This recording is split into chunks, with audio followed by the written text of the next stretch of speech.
ഓം നമോ ഭഗവതി വാസുദേവായ. രോദാകുലാസ്തദനു ഗോപഗണ ബഹിഷ്ടപാഷാണപൃഷ്ടഭുവി ദേഹമതിസ്തവിഷ്ടം പ്രൈക്ഷന്ത ഹന്ത നിപതന്തമമുഷ്യ വക്ഷസ്യ ക്ഷീണമേവ ച ഭവന്തമലം ഹസന്തം. പദാനുപദം.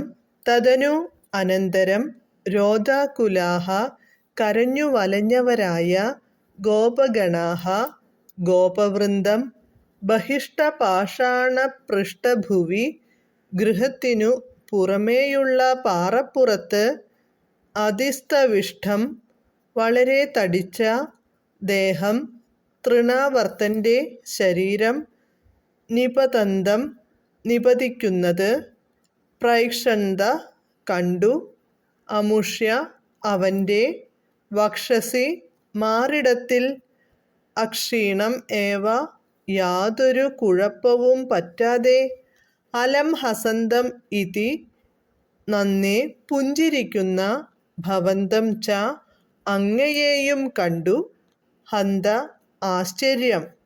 പാഷാണം കല്ല് പാറ, പൃഷ്ഠം പുറം, പാഷാണപൃഷ്ടഭുവി പാറപ്പുറം. വിവർത്തനം.